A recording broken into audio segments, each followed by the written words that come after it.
Hello friends, मैं सौरभ कुमार। आज आप लोगों के लिए बिहार दरोगा का जो वैकेंसी आने वाला है उसके लिए प्रीवियस ईयर क्वेश्चन का 10 क्वेश्चन पर डे का एक सीरीज लेके आया हूँ। इसमें आपको पर डे 10 क्वेश्चन किया जाएगा और ये जो बुक का जो आप देख रहे हैं यह बुक बहुत ही महत्वपूर्ण है क्योंकि इसका जो डिस्क्रिप्शन बहुत ही बढ़िया दिया हुआ है। ये हमारे बिट्टू सर और रोशन आनंद सर द्वारा बनाया गया है। तो चलिए वीडियो को शुरू करते हैं। देख लीजिए बुक का कवर इसी तरह का है। आज हम फर्स्ट शिफ्ट 11/3/2018 का फर्स्ट शिफ्ट से चालू करेंगे। चलिए पहला क्वेश्चन है, 10 नंबर से चालू करते हैं। निम्नलिखित में से कौन सी पार्टी या संगठन डॉक्टर अंबेडकर द्वारा स्थापित नहीं किया गया था। पूछा गया क्वेश्चन है कि इसमें से जो कौन सा पार्टी है जो अंबेडकर जी द्वारा नहीं स्थापित किया गया था, तो उसका आंसर हो जाएगा दलित समाज शोषण मुक्ति मोर्चा। दलित समाज शोषण मुक्ति मोर्चा। डिस्क्रिप्शन देखते हैं। दलित समाज शोषण मुक्ति मोर्चा संघ की स्थापना डॉक्टर भीमराव अंबेडकर द्वारा नहीं किया गया था। डॉक्टर भीमराव अंबेडकर ने 1920 ईस्वी में the all India depressed class federation की स्थापना किया था। 1924 में बहिष्कृत हितकारिणी सभा, बहुत ही इंपॉर्टेंट है, पूछा जाता है कि बहिष्कृत हितकारिणी सभा की स्थापना 1924 में किया गया था। समाज समता संघ की स्थापना किए थे। कौन सा? तो समाज समता संघ की स्थापना किए थे 1942 ईस्वी में। अनुसूचित जाति संघ की स्थापना किए थे। भारतीय रिपब्लिकन पार्टी एवं बौद्ध महासभा की स्थापना किए थे चलिए नेक्स्ट क्वेश्चन देखते हैं कि संस्थाएं और संघ बनाने का अधिकार किस प्रकार का अधिकार है। क्वेश्चन है कि संस्थाएं और संघ बनाने का अधिकार किस प्रकार का अधिकार है, तो इसका आंसर हो जाएगा कि केवल नागरिकों के लिए सुनिश्चित स्वतंत्रता का अधिकार है। केवल नागरिकों के लिए सुनिश्चित स्वतंत्रता का अधिकार है। डिस्क्रिप्शन देखते हैं कि केवल नागरिकों के लिए सुनिश्चित स्वतंत्रता का अधिकार है। व्यक्तिगत स्वतंत्रता सभी मौलिक अधिकारों में सर्वाधिक महत्वपूर्ण है। व्यक्तिगत जो स्वतंत्रता होता है सभी मौलिक अधिकारों में सबसे महत्वपूर्ण है। इसी को अक्षुण्ण रखने के लिए भारतीय संविधान में अनुच्छेद 19 से 22 तक स्थगित व्यक्तिगत स्वतंत्रता से संबंधित प्रावधान किए गए हैं, जो मौलिक अधिकारों के भाग का मेरुदंड है। अनुच्छेद 19 में 6 तरह की स्वतंत्रता का अधिकार है। कितने तरह की है? तो 6 तरह की है। देख लेते हैं सबका कि 19 के ए में बोलने की स्वतंत्रता और प्रेस की स्वतंत्रता। बहुत बार पूछा गया क्वेश्चन कि प्रेस की स्वतंत्रता किस अनुच्छेद में है, तो 19 के क में या 19 के ए में। बोलने की स्वतंत्रता क्या है, तो 19 के ए। 19 के बी में शांतिपूर्वक एकत्रित होना और सभा करने की स्वतंत्रता है। कि 19 के बी में क्या है कि पहले बोलने की स्वतंत्रता, उसके बाद हम लोग शांतिपूर्ण रूप से सभा कर सकते हैं, एकत्रित हो सकते हैं। और 19 के सी में हो जाएगा संघ बनाने की स्वतंत्रता। 19 के सी में क्या है, तो संघ। उसके बाद जब हम एकत्रित होंगे तो क्या करेंगे, अपना एक संघ बना सकते हैं। उसके बाद है 19 के डी में देश के किसी भी क्षेत्र में आवागमन की स्वतंत्रता। 19 के डी में देश के किसी भी क्षेत्र में हम कहीं आ जा सकते हैं। 19 के ई देश के किसी भी क्षेत्र में निवास करने की और बसने की स्वतंत्रता। देश के किसी भी क्षेत्र में हम निवास कर सकते हैं, वहां जाके बस सकते हैं, हमारा स्वतंत्रता है। 19 के एफ फॉल्स, मतलब 19 के एफ को हटा दिया गया। उसमें क्या था, संपत्ति का अधिकार, तो इसीलिए उसको क्या किया, हटा दिया गया। और 19 के एफ इसलिए इसमें नहीं है। 19 के जी कोई भी व्यापार एवं जीविका चलाने की स्वतंत्रता। कोई भी व्यापार और जीविका चलाने की स्वतंत्रता। अब आगे देखिए 19 के एफ के बारे में क्या कहा गया है कि मूल संविधान में 7 प्रकार के स्वतंत्रता का अधिकार था। अभी कितना प्रकार का? 6। पहले कितना था? 7। 19 के एफ संपत्ति के अधिकार को 44वां संविधान संशोधन। कौन सा संविधान संशोधन? तो 44वां संविधान संशोधन 1978। 42वां 76 और 44वां संविधान संशोधन 1978 द्वारा हटा दिया गया था। इसे अनुच्छेद कितना में रखा गया, मतलब 19 के जो एफ है उसको हटा के किस अनुच्छेद में रखा गया था? 300 के क में। या अंतर्गत इसे कानूनी अधिकार अब दे दिया गया। मौलिक अधिकार से इसको क्या बना दिया गया? कानूनी अधिकार। किस अनुच्छेद में रखा गया था? 300 के क में। और कितने प्रकार का प्रारंभ में अधिकार था? तो 7 प्रकार का स्वतंत्रता का अधिकार था। लेकिन अब कितना है? अब 6 प्रकार का, क्योंकि एक मौलिक अधिकार संपत्ति के अधिकार को हटा दिया गया, जो कितना अनुच्छेद में था? 19 के एफ में था। चलिए नेक्स्ट क्वेश्चन देखते हैं कि ओजोन छिद्र से क्या तात्पर्य है, मतलब ओजोन छिद्र से आप क्या समझते हैं। तो ओजोन परत में छिद्र, क्षोभ मंडल में ओजोन परत को कम होना, समताप मंडल में ओजोन परत की मोटाई का कम होना। तो समताप मंडल किस ओजोन परत है जो समताप मंडल में, तो इसीलिए इसकी समताप मंडल में मोटाई का कम होना। इसका डिस्क्रिप्शन देखते हैं बढ़िया तरीका से। इसमें इस बुक का जो डिस्क्रिप्शन है बहुत ही बढ़िया दिया हुआ है। समताप मंडल में ओजोन परत की मोटाई कम होती है। पहला बात, समताप मंडल में ओजोन परत की मोटाई कम होती है। ओजोन छेद का तात्पर्य ओजोन परत की अवक्षय होना। ओजोन परत का अवक्षय होना। समताप मंडल के ऊपरी भाग में पाई जाने वाली ओजोन परत सूर्य के परावैंगनी किरण को अवशोषित कर लेती है, मतलब वह खींच लेती है। इससे आंखों के रोग तथा त्वचा कैंसर का खतरा रहता है। इससे क्या होता है कि जो परावैंगनी किरण है अगर धरती पे आ जाएगा तो इससे आंखों का रोग और त्वचा कैंसर होगा। कृषि एवं जलवायु पर भी बुरा प्रभाव पड़ेगा। और पूछा जाता है कि जो ओजोन परत में जो छिद्र हुआ था वो कहाँ हुआ था, तो हुआ था अंटार्कटिका पर। मतलब जो सबसे, जब ज्योग्राफी में मैप देखिएगा तो सबसे ऊपर का जो जहाँ पे बर्फ रहता है या सबसे नीचे जहाँ बर्फ रहता है वहाँ ही छेद हुआ। तो इसीलिए अभी मनुष्यों पर इसका बुरा प्रभाव नहीं पड़ रहा है। चलिए आगे देखते हैं कि ओजोन परत की सूर्य की परावैंगनी किरणें को 70 से 90% तरंगे छन जाती है, उसी से क्या होता है उसका छन जाता है, मात्र लगभग 20% या 10% के आसपास ही आता है। ओजोन परत में छिद्र सर्वप्रथम, यही है मेन इंपॉर्टेंट क्वेश्चन, कि फॉरमैन के द्वारा 1973 में अंटार्कटिका के ऊपर देखा गया था। अभी बताएं कि ओजोन परत में जो छिद्र है सबसे पहले वही देखा था, मतलब खोजा था, कह सकते हैं कि खोज गया था, जहाँ सितंबर अक्टूबर के दौरान ही वृद्धि होती है, सितंबर अक्टूबर में इसका वृद्धि हो जाता है। ओजोन परत में छिद्र होने का प्रमुख कारण, यही पूछता है कि कारण क्या है, तो इसकी उत्पत्ति क्लोरोफ्लोरोकार्बन CFC और उसके बाद है हेलोजेंस व इसमें संबंधित कुछ अन्य पदार्थ कार्बन टेट्राक्लोराइड मिथाइल क्लोरोफॉर्म जैसे रसायनों से होता है। ओजोन में बढ़ते छिद्र को रोकने के लिए 1987 में यही पूछा हुआ है कि मॉन्ट्रियल कनाडा में एक अंतर्राष्ट्रीय सम्मेलन आयोजित किया गया। डायरेक्ट क्वेश्चन आएगा कि मॉन्ट्रियल प्रोटोकॉल कब हुआ, तो 1987 ईस्वी में। कहाँ हुआ, तो कनाडा में। आगे का क्वेश्चन देखते हैं कि संयुक्त राष्ट्र संघ से पूछा गया है कि संयुक्त राष्ट्र संघ कब मनाया गया, संयुक्त राष्ट्र संघ दिवस कब मनाया गया। एक क्वेश्चन फिर से रिलेटेड है, ये 1/9/2020 को जो एक्साइज SI का जो हुआ था उसका क्वेश्चन नंबर 55 मतलब 55 सेम था या उससे रिलेटेड था, इसलिए बगल में दिया हुआ है। चलिए देखते हैं कि संयुक्त राष्ट्र संघ 24 अक्टूबर 1945 को इसका मतलब स्थापना हुआ, इसी कारण संयुक्त राष्ट्र संघ दिवस 24 अक्टूबर को मनाया जाता है। आगे का डिस्क्रिप्शन है कि संयुक्त राष्ट्र संघ का मुख्यालय कहाँ है, तो न्यूयॉर्क शहर में है। संयुक्त राष्ट्र संघ का कार्य करने की भाषा है अंग्रेजी और फ्रेंच। पूछेगा कि कार्यकारी भाषा कितना है, 2 अंग्रेजी और फ्रेंच। अन्य भाषा पूछेगा तो 4 और भाषाएं हैं जिसे संयुक्त राष्ट्र संघ का मान्यता प्राप्त है, जो है चीनी है, जो चाइना का है, रसियन है, रसिया का है, अरबी है और स्पेनिश है। 4 और अन्य भाषा है चीनी, रसियन, अरबी, स्पेनिश। कार्यकारी भाषा है अंग्रेजी और फ्रेंच। बहुत इंपॉर्टेंट क्वेश्चन है। आगे है कि संयुक्त राष्ट्र संघ के इसके कितने 6 अंग, जो पूछता है कि कितना अंग है, पहले तो 6 अंग है, जो इस प्रकार है: महासभा, सुरक्षा परिषद, आर्थिक और सामाजिक परिषद, प्रन्यास परिषद, अंतर्राष्ट्रीय न्यायालय, सचिवालय, सब है 6। कौन कौन हो गया, फिर से देखिए: महासभा, सुरक्षा परिषद, आर्थिक और सामाजिक परिषद, प्रन्यास परिषद, अंतर्राष्ट्रीय न्यायालय और सचिवालय।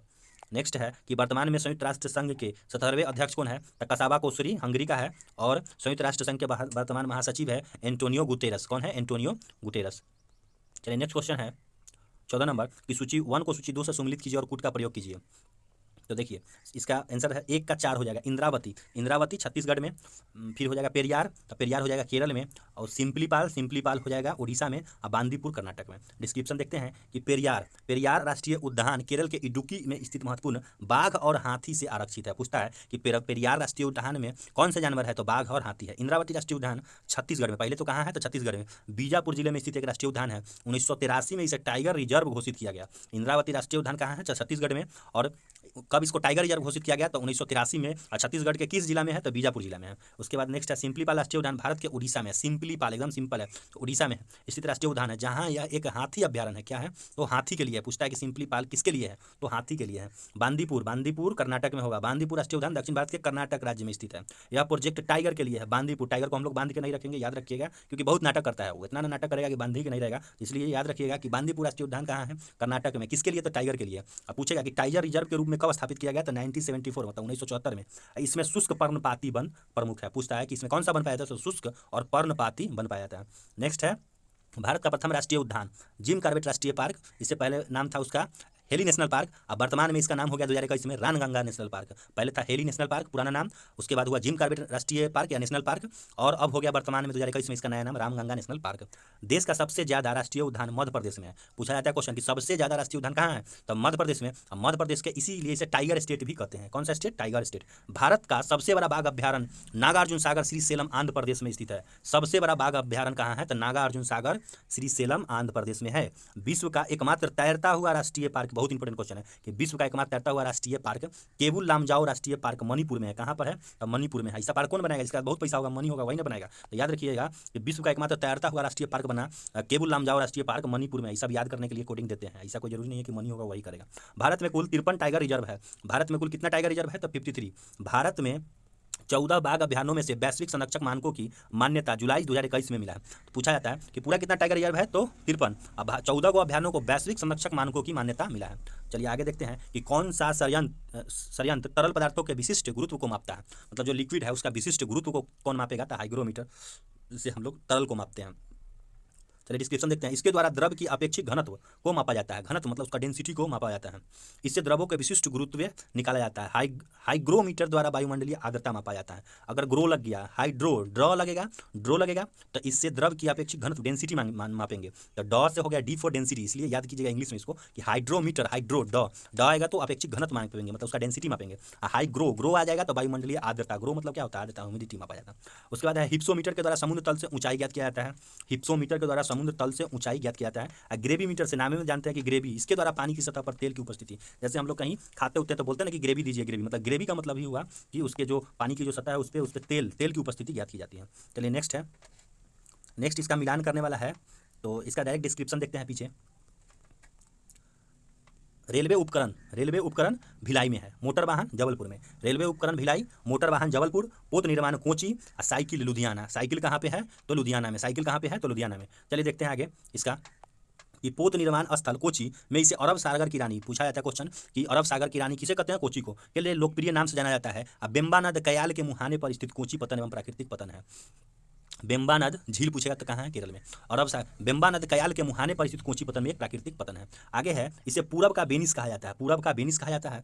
यह कहा जाने वाला यह बंदरगाह केरल के मालाबार तट वेलिंगटन द्वीप पर स्थित है। पूछा जाता है क्वेश्चन कि मालाबार तट कहाँ है तो केरल में है, और उसके बाद है वेलिंगटन द्वीप पर स्थित है। आगे देखते हैं, इस बंदरगाह के निकट एक जलयान निर्माणशाला व पेट्रोलियम शोधनशाला स्थापित किया गया। भिलाई शहर, पूछा गया क्वेश्चन है, छत्तीसगढ़ राज्य में स्थित है। भिलाई कहाँ है, छत्तीसगढ़ में। और भिलाई इस्पात संयंत्र भी यहीं स्थित है। 1955 में दूसरी पंचवर्षीय योजना, पूछा जाता है कि भिलाई इस्पात संयंत्र की स्थापना कब हुआ था, दूसरी पंचवर्षीय योजना में 1956 से 61 योजना में स्थापित किया गया। यह रेल की पटरियों और भारी इस्पात प्लेटों के लिए प्रमुख निर्माण है। जबलपुर मध्य प्रदेश राज्य का एक शहर है। यहाँ मध्य प्रदेश का उच्च न्यायालय स्थित है। यहाँ तोपगाड़ी बनाने की केंद्रीय कारखाना है, तोपगाड़ी बनाने की। लुधियाना पंजाब में सतलज नदी पर स्थित है। लुधियाना गांव घर में बोलता है ना कि सताएगा किसी को तो क्या होता है, उधिया जाएगा। उधियाना से हो जाएगा क्या, लुधियाना कहाँ है तो सतलज नदी पर स्थित है। कहाँ है तो पंजाब में। देश में सबसे ज़्यादा साइकिल पंजाब में बनती है। सबसे ज़्यादा साइकिल कहाँ बनती है, पंजाब में। लुधियाना का एक प्रमुख साइकिल उत्पाद केंद्र है। लुधियाना क्या है, एक प्रमुख साइकिल उत्पाद केंद्र है। पौधे मिट्टी में घुले हुए नाइट्रेट को अवशोषित करती है, उन्हें परिवर्तित करती है। किसमें परिवर्तित करती है तो प्रोटीन में। चलिए देखते हैं आगे।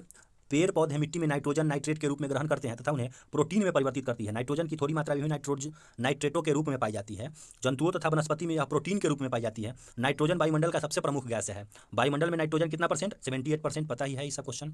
चलिए नेक्स्ट देखते हैं आगे। नाइट्रोजन संयुक्त अवस्था में soda, ammonia, ammonium chloride, urea आदि में पाया जाता है। जो नाइट्रोजन है वो संयुक्त अवस्था में कहाँ पाया जाता है तो अमोनियम क्लोराइड, यूरिया इस समय पाया जाता है। जो हम लोग खेत में छींटते हैं नाइट्रोजन ही छींटते हैं। यूरिया का फार्मूला देख लीजिए, Na2 खाली याद रखिएगा। NH2 बीच में CO और NH2, मतलब यूरिया दोनों तरफ NH2 रहेगा, बीच में क्या करेंगे C देंगे तो CO, NH2 CO NH2 यह एक कार्बनिक यौगिक है। कैसा यौगिक है तो कार्बनिक यौगिक, इसमें कार्बन की मात्रा होता है उसे कार्बनिक यौगिक कहते हैं। यह स्तनपायी और सरीसृप प्राणियों के मूत्र में पाया जाता है। जितना भी स्तनपायी है, सरीसृप है, मानव शरीर के जितना है, सबके मूत्र में क्या पाया जाता है तो यूरिया पाया जाता है। इसका उपयोग कृषि में नाइट्रोजन युक्त रासायनिक खाद के रूप में मिट्टी की उर्वरता शक्ति बढ़ाने के लिए किया जाता है। अमोनिया एक तीक्ष्ण गंध वाली रंगहीन गैस है। यह हवा से हल्की होती है। अमोनिया हवा से हल्की होती है। इसका आणविक सूत्र NH3 होता है। पूछता है कि मूत्र में जो गंध होता है किसके, तो अमोनिया के कारण। यूरिया कन्वर्ट हो जाता है अमोनिया में, इसीलिए गंध आता है, नहीं तो मूत्र में गंध नहीं होता। जब हम लोग यूरिन कर देते हैं उसके बाद वो यूरिया अमोनिया में परिवर्तित होता है, इसलिए वह तेज गंध आता है। अमोनिया का उपयोग रासायनिक खाद बनाने में किया जाता है। अमोनिया का उपयोग। चलिए नेक्स्ट क्वेश्चन है, हवा में परागन को क्या कहते हैं। हवा में परागन, नाम में ही लगता है कि हवा में परागन तो वायु परागन हो जाएगा। पौधे के हवा में परागन की वायु परागन कहते हैं। पौधे में प्रजनन अंग मुख्यतः पुष्प है। क्या है तो प्रजनन अंग उसका पुष्प है। प्रत्येक पुष्प में मुख्य रूप से 4 भाग होते हैं। पुष्प का कितना भाग होता है पूछा गया क्वेश्चन, 4 भाग। चलिए देख लेते हैं। बाह, दलपुंज, पुमंग और जयांग। पुष्प के पुमंग और जयांग प्रजनन क्रिया में भाग लेते हैं। पूछता है कि पुष्प का जो भाग है उसमें प्रजनन क्रिया में कौन लेता है तो पुमंग और जयांग लेता है। इन्हें आवश्यक अंग इसीलिए कहा जाता है, पुमंग और जयांग। अब बाह, दलपुंज यह प्रजनन क्रिया में भाग नहीं लेता है। इसे ही जननांग कहते हैं। ठीक है, पुमंग पुष्प का नर मेल हो जाएगा। पुमंग पुष्प का मेल और जनन क्रिया में भाग लेता है। इन्हें आवश्यक अंग कहा जाता है, इसे ही जननांग कहा जाता है। पुमंग पुष्प का नर युग्मक और जयांग मादा युग्मक फीमेल है। तो मेल कौन होगा युग्मक पुमंग, और जयांग हो जाएगा मादा। चलिए नेक्स्ट देखते हैं। अब परागन के 2 प्रकार है। कैसा परागन है तो स्वपरागन, जो खुद से हो जाएगा, पर परागन दूसरे से। स्वपरागन जब पुष्प के परागकण उसी पुष्प के वर्तिकाग्र पर या उसी पुष्प पर स्थित या किसी अन्य पुष्प के वर्तिकाग्र पर पहुंचती है तो इसे स्वपरागन कहते हैं।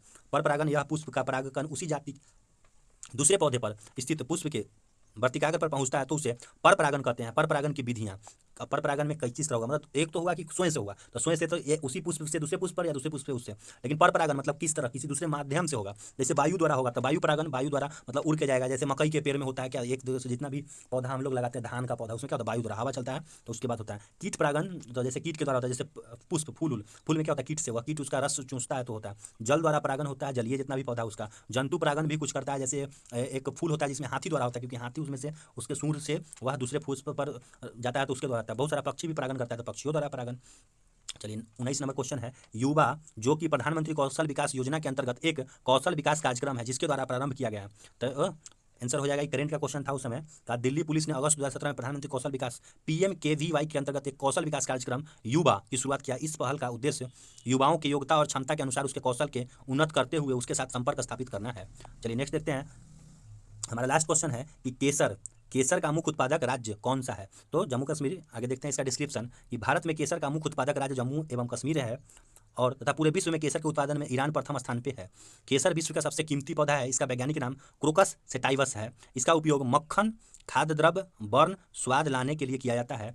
कश्मीरी केसर को GI टैग प्राप्त है। GI भौगोलिक संकेत है। GI 10 वर्षों के लिए दिया जाता है और उसके लिए दिया जाता है मतलब जिसका मतलब बहुत ही अच्छा ब्रांड होता है, बहुत ही अच्छा फसल होता है, तो उस सबको GI टैग, बिहार में भी बहुत सारी चीज़ को, मखन्ना को, सबको मिला हुआ है।